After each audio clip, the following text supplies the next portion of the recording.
Jake and Ben, 97.5, the KSL Sports Zone. Jake Scott, Ben Anderson. A little shaboozy right off the gate, off the bat, because we're going to talk about the party and the NHL is here and all that. But can I say, Ben, just getting back from Nashville, I heard this song a lot. I bet. A lot. And you know what? It may be one of the most unique covers I've ever heard, which I always think is pretty cool. I'm into covers. We've talked about this. Yeah. You like covers too. That might be one of the, like, I'm not huge in country music, admittedly, but like unique, cool covers that I've heard. I was in the Jazz locker room yesterday after the game, and when I tell you Keontae George was singing that song at the top of his lungs, he would not stop when he found out Shabuzi was performing outside the hockey game tonight, right there on 3rd West in between First South and South Temple. First of all, Keontae's already strange and loud. He is a very loud person in a kind of a charming way, but he was really singing. And the new locker room is small and it was described to me as cacophonous. It is extraordinarily loud inside that. Oh, they got to work on the acoustics? Yeah, the acoustics are, because it's smaller, and the guys were rowdy last night after the game because they came back and won. And then we were having fun, and everyone's in a good mood because it's the preseason. It was a funny locker room. And then the media showed up. And the media showed up, and we ruined it.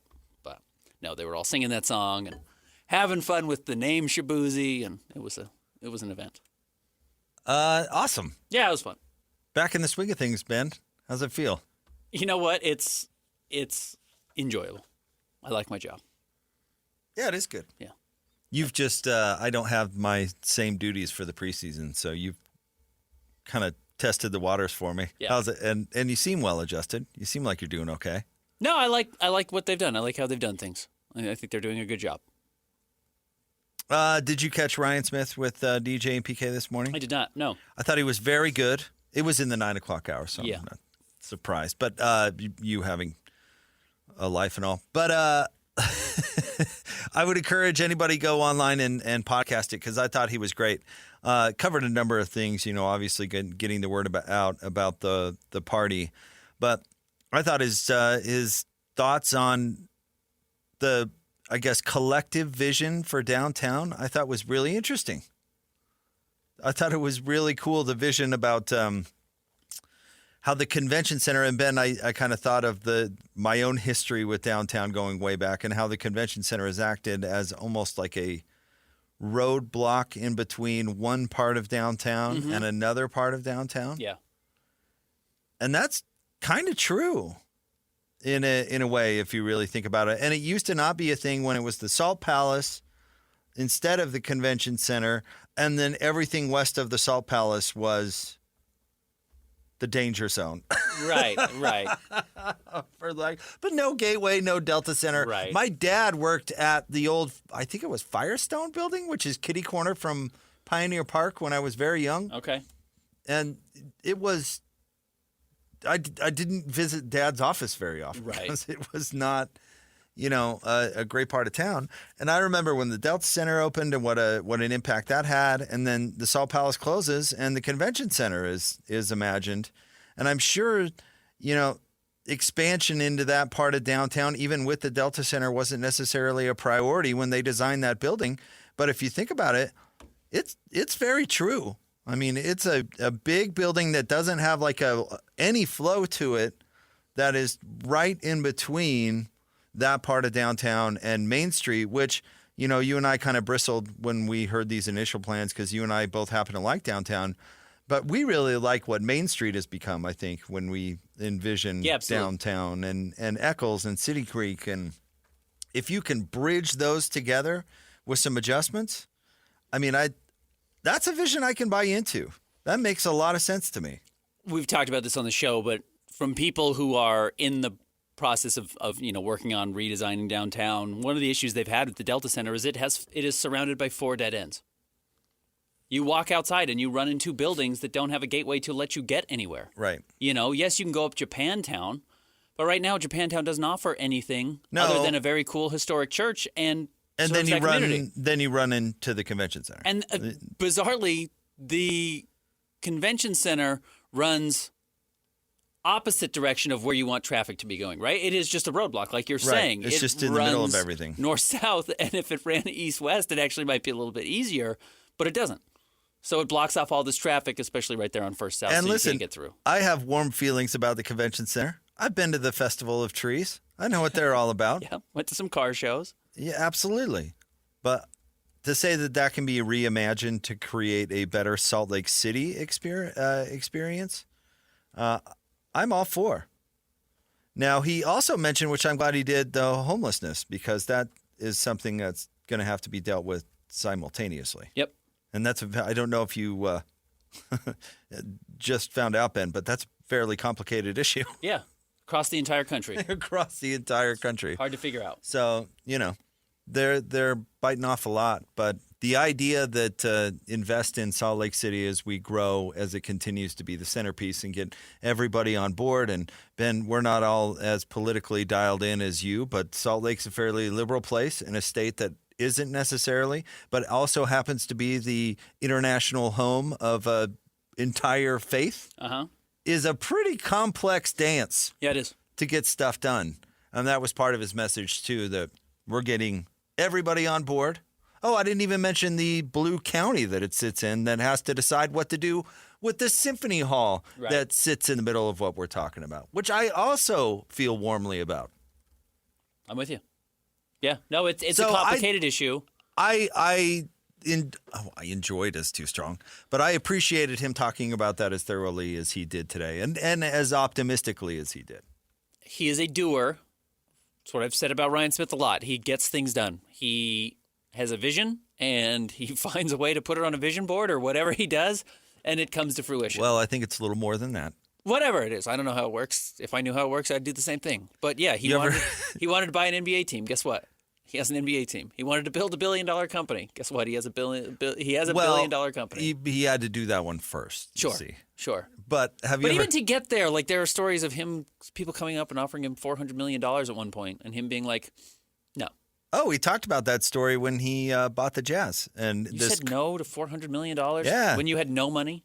This conversation with his wife, where they decided to come out of it like, all right, we're rolling the dice. Crazy. I can't imagine making that kind of decision. Absolutely. Yeah. A doer, 100%. I buy your message. And then, and wanted a hockey team and built it. So now that he wants to redesign downtown, knock yourself out. I would bet on him getting it done. Yeah. And clearly we are, we haven't begun construction, but we're at the 5-yard line when it comes to getting all the approval to get it done. Have you ever seen the Always Sunny in Philadelphia where they do the vision board, though? It is funny. Yeah. Absolutely. Like they put a car up there and then go car shopping. They're like, well, it's coming. We've done it. I'm just taking a look at it because I put it on a vision board. So eventually this is going to happen. No, I'm with you. And his enthusiasm for hockey is obviously very much there. He talked about this, Ben. This stood out to me. And this ties in, of course, with the first game tonight and all the celebration going. He said you start off as a destination in hockey day one. Like of all the years of the Jazz in basketball not being a destination, he said Salt Lake starts off as a destination day one, which I found interesting. I have heard, because like I was talking about, the Jazz have a new locker room because there's so much construction that's gone on underneath in the tunnel underneath the seating, that the opposing locker rooms are world class. Oh, that's too bad. And I thought, that's genius. You want everyone to think, being in Utah rules. Visiting hockey players, you want them to come in and be like, this place is great. This is how they treat the opposing players? We have the best locker room I've been in on the road? Like, this is better than my locker room in my old dingy building that I play in every day?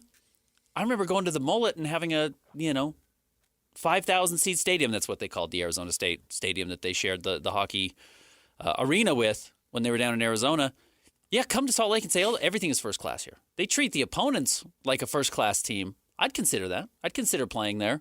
And everything you read now about previews about this upcoming season is what a good hockey town Utah has already turned into from the hockey people who have traveled to all 32 NHL cities. 30? 32? I can't remember how many teams it is.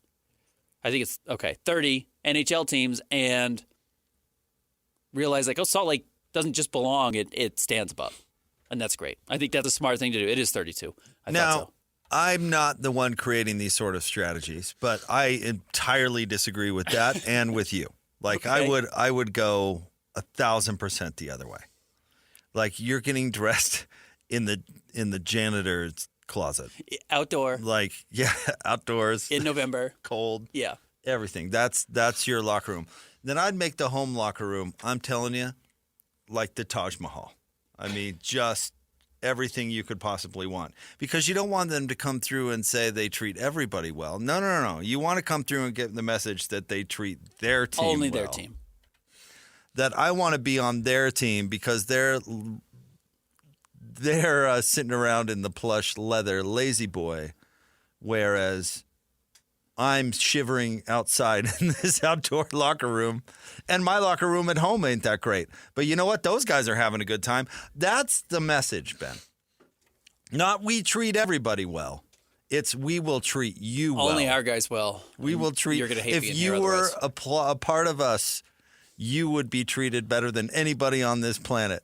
But if you're not a part of us, we're gonna treat you like you're a minor league team. Ultimately, as much as we can talk about all the other things, Disagree. Where am I wrong? all the other things. Where am I wrong? They should hire me. Who's coming up with these strategies? If they Freeze wanted- them out. If they wanted you, they would have hired you, and they didn't. It doesn't mean they're right. Ultimately, what will determine the success of this franchise is probably the ability to acquire players, right? I mean, talent wins in all sports. That's what matters. But how? Now that's an interesting Okay, so question. that is interesting. Exactly right. And I think that's one thing, A, we're going to have to learn. B, they're going to have to learn.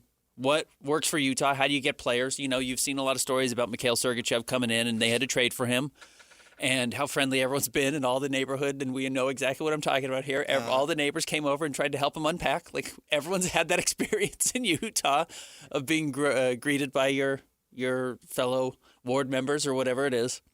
And, yeah, how are you getting players? Do they want to come play here? Do they want to live here? Because if the best players in the world are okay coming and living here and playing here, you will win Stanley Cup titles. But how do you get them here? Whatever, because that's not how the NHL works. Where in the NBA, you've got to beg people to take your money.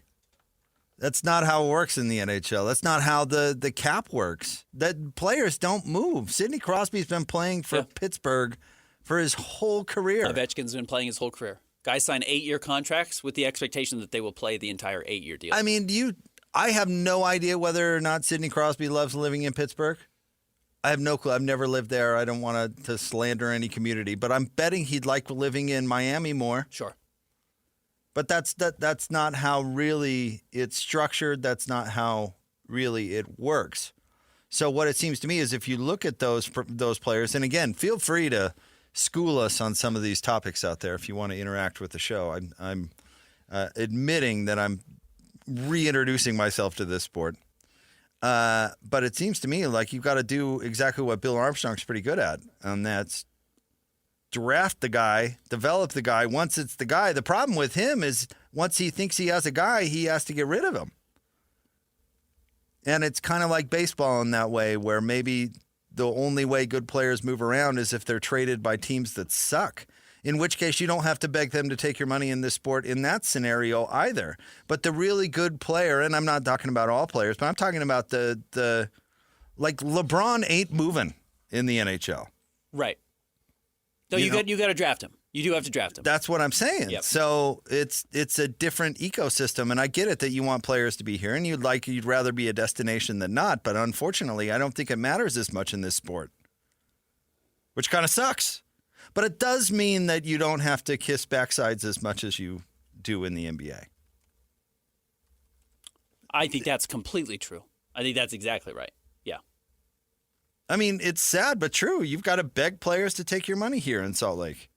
You're not a destination. If anything, you're last. Yeah. Which I think is ridiculous and unfortunate and misguided, but is nonetheless the truth. Now you find a sport where, okay, players want to be here, and unfortunately, it's a sport that doesn't really matter.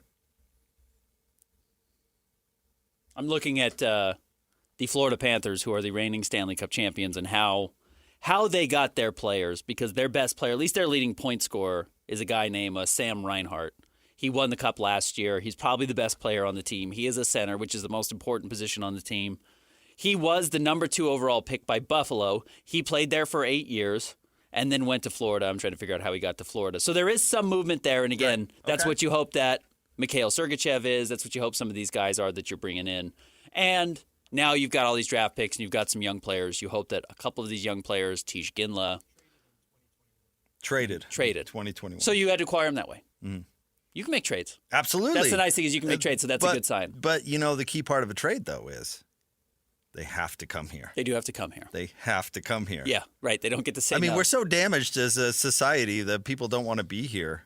Like, it's almost, I don't know, it's almost like we apply it to everything. Now, again, I'm not disagreeing. Put your best foot forward. Absolutely. Yeah. We want to send out the message in general that this is a great place to be. So I'm all for it. But I think I don't think it matters as much in the NHL with begging people to be here and having to prove over and over again that this is a nice place to be. I don't think so Do you either. think Ovechkin actually likes living in D.C.? I doubt it. Yeah, again, some of these guys, like, is Sid the Kid, he's Canadian, right? He won a gold medal with Canada. So, yeah, like, what's his relationship to ultimate blue-collar union town Pittsburgh?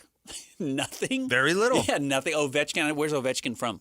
Yeah. He's from Russia. Okay, yeah. His relationship to Washington, D.C.? Well, I don't know.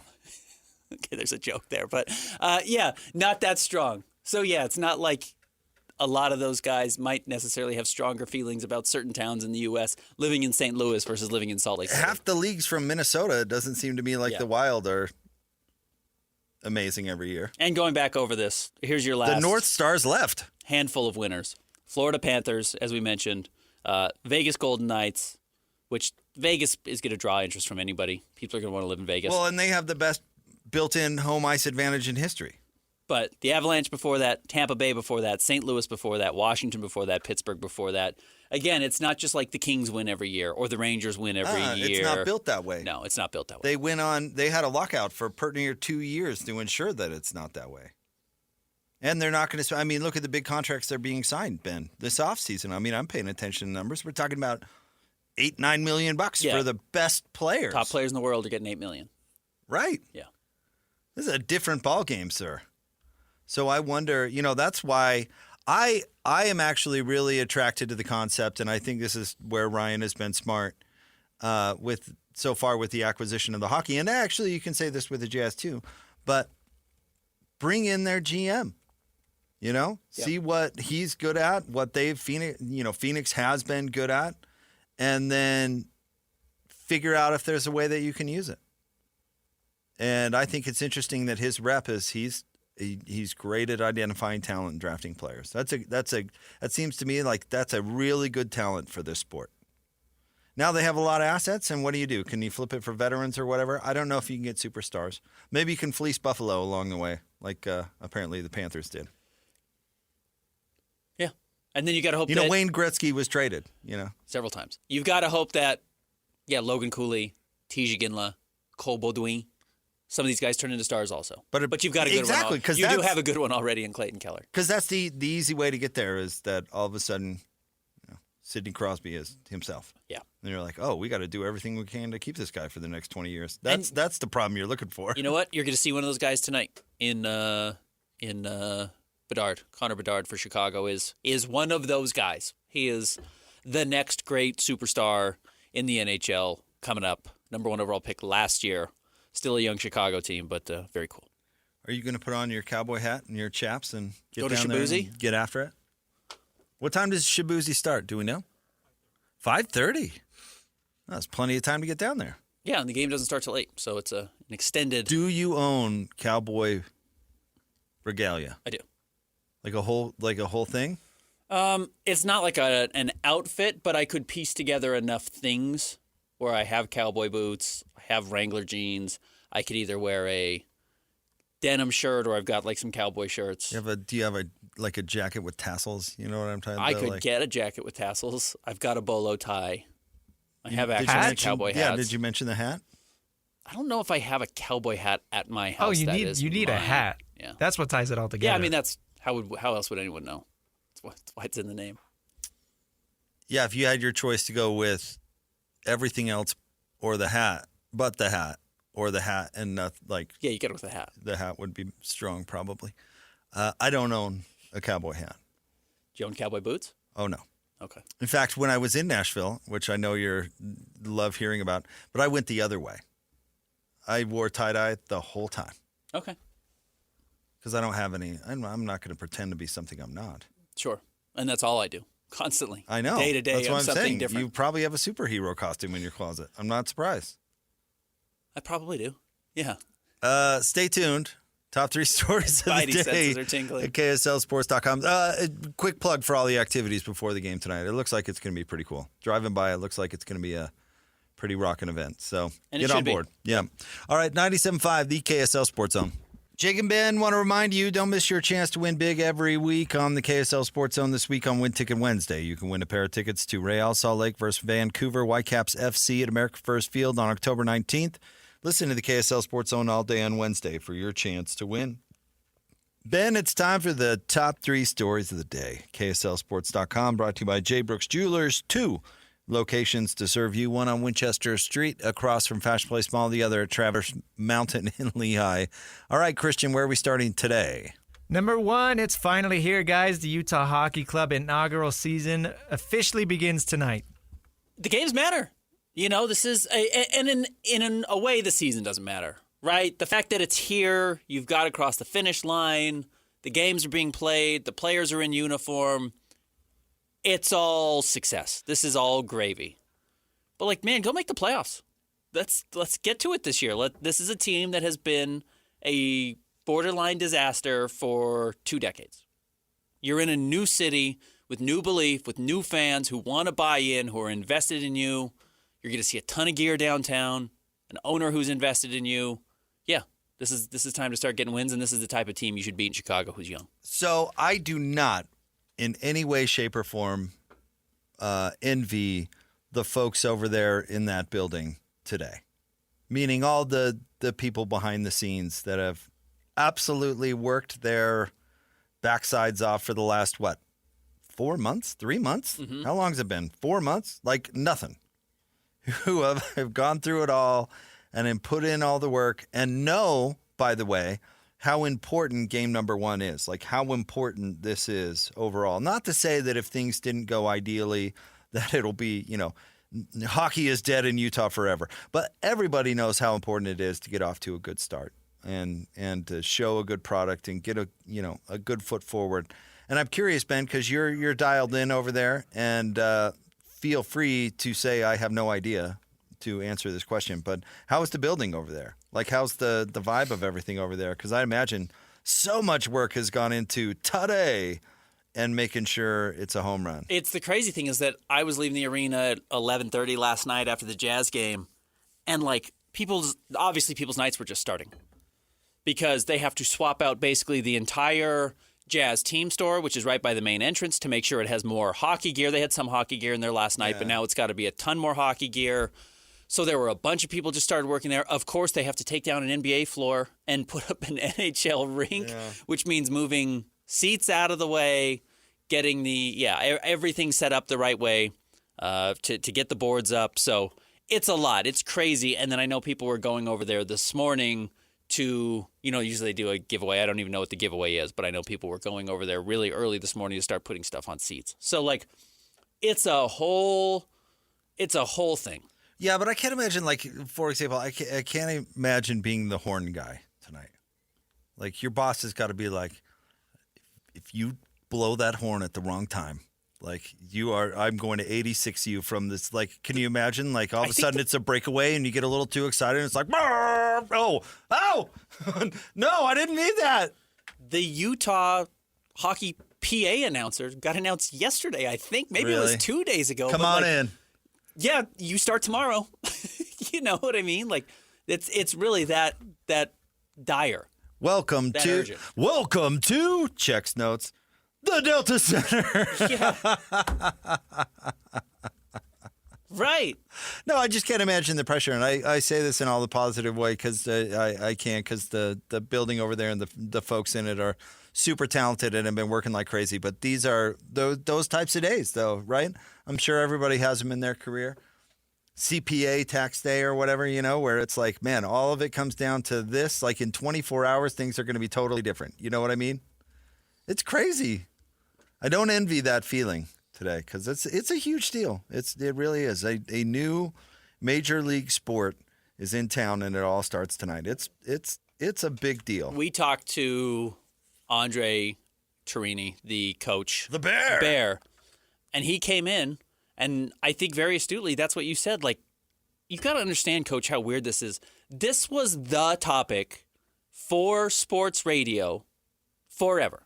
Will we ever get another major league franchise of the major four?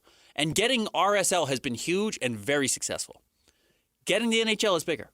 It just is. It's just a different animal. Well, Major League, I mean, even if you want to, Major League Soccer wasn't what it is now. Correct. Even back when RSL came in. It was different. I worked through that. I covered that. It just was. The NHL coming is it was Major League Baseball, the NFL, or NHL. Who's next?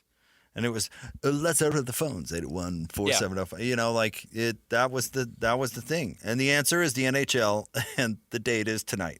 It's crazy. I can't believe it's here. I honestly am thrilled that we've been a part of it in the smallest of ways, which is interviewing Bear, which is having Bill Armstrong on our show, which is talking to the players like Carcone who have come on. It's huge for the station, Ben. That we're the home of the Utah Hockey Club. That's a huge deal for this radio station that I've been a part of for my entire career. It's a big deal. I'm so glad that we, have it here and landed it and have this such great working relationship with the Simmons.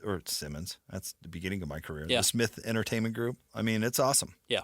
So I'm excited it's here. I'm going tonight as a fan. I just want to take it in. I want to experience it. I'm excited to be there. Again, follow all of our coverage at KSLSports.com. Cole Bagley, Chandler Holt, lots of stuff. Next. Number 2, the Jazz down the Rockets in preseason Game 2. They've been starting out really badly. They had 6 points in the first 6 minutes. They only had 12 points at the end of the second quarter. You got to get warm, Ben. They do have to get warm. And they've actually played well in the third quarters of both games against the other team's real players. Now, you could argue the New Zealand Breakers don't have any real players. That's fine. Houston continued to play their starters yesterday in the third quarter, and the Jazz came out and answered back and played pretty well.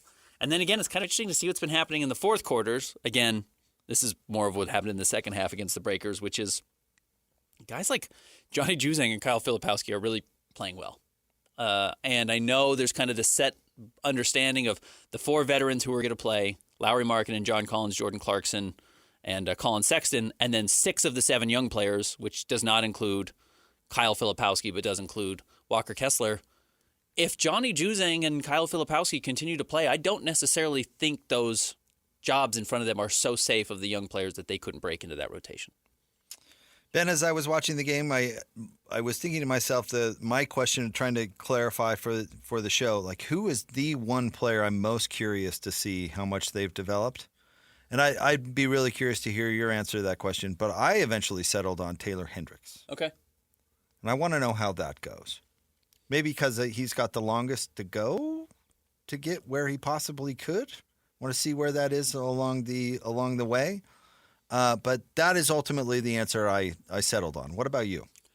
I guess I've taken a little different approach to it. And I'm always curious how comfortable you are giving guys more and more and more rope to figure out what they do with it. And like Will Hardy is really trusting Bryce Sensabaugh to try new things. He's been running a lot of point guard. When Isaiah Collier's not on the floor and they want to still have a backup point guard in who's not, Jordan Clarkson, they're giving it to Bryce Sensabaugh, and he just seems comfortable doing all of it, which I'm really curious about, because how much of that is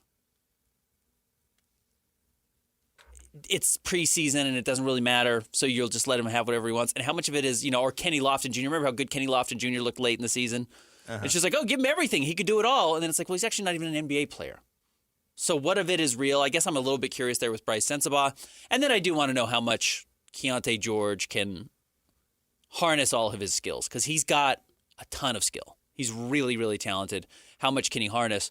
But I do agree with you that, like, the idealized version of Taylor Hendricks is the most valuable. He has the longest way to go. What is he willing to sacrifice to give up to get to the place he needs to be?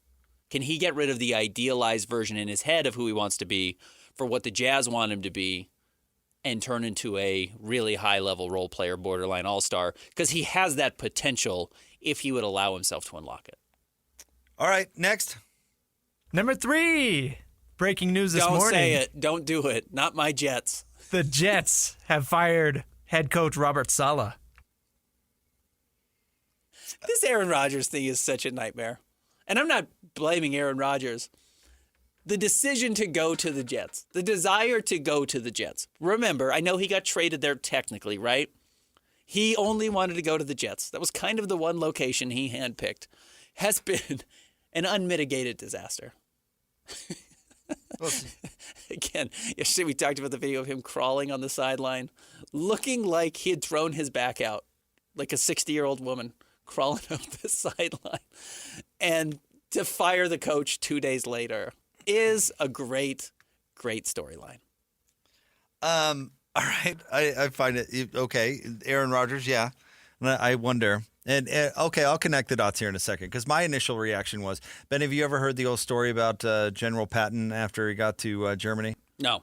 And he said, we should keep going and keep going into Russia. We've got the army here. We should keep going. This is the time. This is the time. The time is now. And they, his argument was they didn't go too far, right? Well, the Jets fire Saleh today.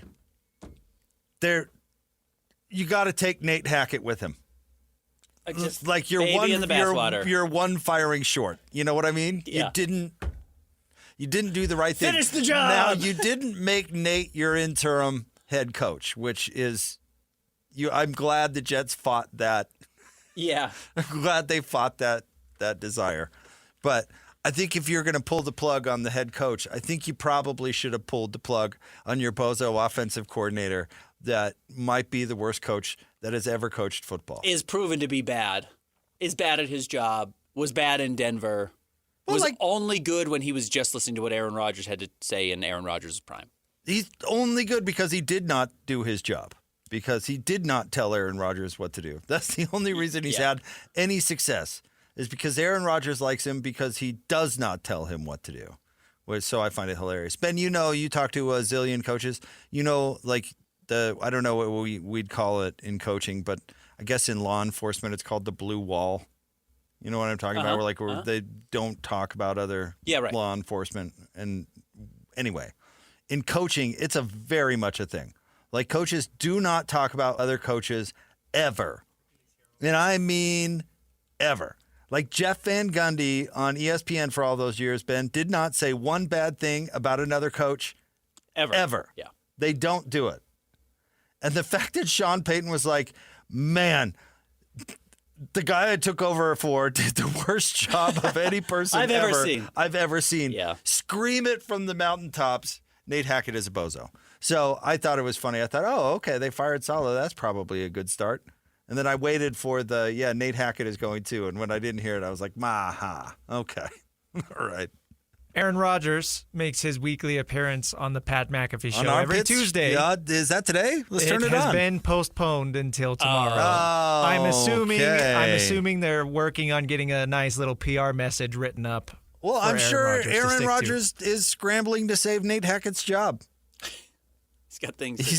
He's got to plug up some leaks. Throw Ryan Smith on. It's he's buddies with McAfee. Oh yeah, that's true. And it's Utah Hockey Day. But Ben, the Jets have the same record at this point this year as last year, and this is the best part: have scored fewer points. I hope Zach Wilson woke up smiling this morning. I do too. I hope he stretched his legs in beautiful Denver. 2-game winning streak. Yeah, where he hasn't had to do anything. Yeah, life's good. Collecting a paycheck. He's no longer listening to that bozo. Where was Saleh? Was Saleh the D coordinator of the Niners? Is that where he was? Yeah.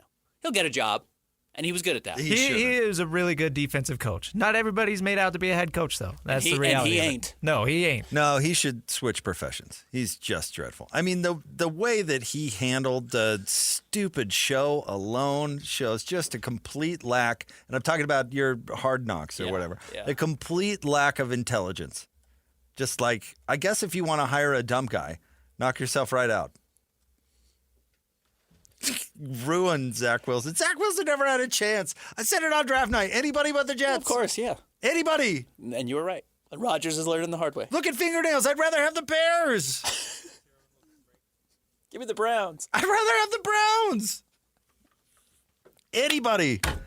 but the Jets. Oh, man. So, yeah, I'm telling you, Denver should play Zach Wilson right now because I'm sure they're sitting on an all-pro. Want to remind you, nominate the youth sports volunteer you know for the Hercules Hero of the Week. Submit your nomination at kslsports.com/contest and listen every Thursday afternoon to JJ and Alex for the winner. Help us celebrate the efforts of those volunteers making an impact with the Hercules Hero of the Week, sponsored by Hercules First Federal Credit Union and Beehive Meals. Congratulations to Robert Saleh, who's now eligible for that, by the way. Yeah, whatever he wants. Yeah, his next coaching job is going to be volunteering, I'm guessing. I'm the Hercules Hero of the Week. Yeah, I'd put in his name. He'd be a good Little League coach. Sure, why not? But again, a different sport, like lacrosse or something. Okay, yeah. All right, stay tuned. More next. 97.5, the KSL Sports Zone. Hey, Ben. This segment brought to you by Peach Doors and Windows. Amazing home transformations begin with Peach, where 5-star reviews are the norm. Call them today for your free in-home estimate, 801-566-1255.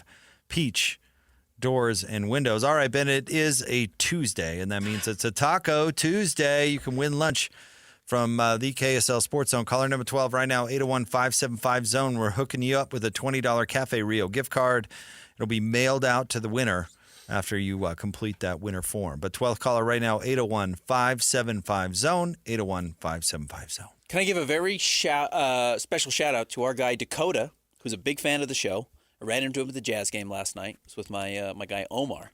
But he's a podcast listener, so he doesn't get to listen live because of his job. But he said he's a huge fan. He always goes and downloads the podcast and listens to it whenever he's got other things going on. So appreciate it. Love when you listen live. If you can't listen live, thanks for finding the podcast. So shout out Dakota. Now, this isn't the same person who's Taylor's baby's mama, right? Or baby's daddy, right? Who's this? What are you talking about? On the Secret Lives of Mormon Wives, Taylor, the one who ends up with child? Different Dakota. Okay. It seems like he has his life far more put together. I just haven't met very many Dakotas, so that really stood out. No, shout out to Dakota. Different guy. Different person guy. Entirely. Yeah. The other Dakota didn't come off super well. No, this guy rules. This Dakota, who I just met yesterday, was very cool. But no, I've bumped into like housewives in real life. It wouldn't shock me that you bumped into that Dakota. I wouldn't give him a shout out. I rode the elevator with Lisa Barlow last year. I wouldn't give that Dakota a shout out. I'm giving this Dakota a shout out. Ogden High grad. Oh yeah? Mm-hmm. We're just that architecturally speaking is a really cool school. Yeah. Have they changed it, or are they still riding with the old building? One of the last New Deal buildings standing in all the states. Yeah, that's what I'm saying. They can't move off that. Yeah, never changed that. No, I'm with you. Yeah, it's one of the great buildings in our state. Might be the great building in our state. How's it heated though? Because the old boiler technology purely just doesn't. Windows. Yeah, it's the exact temperature it is outside all the time. All the time. We should send Peach down to our friends at we Ogden really should High and say, well, Cindy can do it. Figure it out. Let's get it a little warmer in here, huh? Or cooler. Either way, a little more efficient anyway. Whatever you're looking for, Peach will take care of you. All right. Well, shout out to Dakota, but not that Dakota. We don't know if that Dakota listens to the show. Not Hulu's but Dakota. This Dakota definitely does. Yes, he does. In podcast form. Okay. Well, shout out to our great podcasters, too. Yeah. And if you're a reality star, let us know if you listen to the show. Yeah. Come on the air. Where are you at? Dakota. Ashley? Ashley? Well, I can't remember what the women's name are. I only remember Dakota because he was... I remember Taylor and Whitney. Well, and Brett. Oh, Brett. Brett listens to the show. Yeah, Brett listens. Well, Brett knows hands. Correct. So he's a former BYU quarterback. So. All right. Stay tuned. The Big 12 Power Poll is coming up next. This was a fun one this week, actually. I enjoyed this one more than most weeks. Jake and Ben, 97.5, the KSL Sports Zone.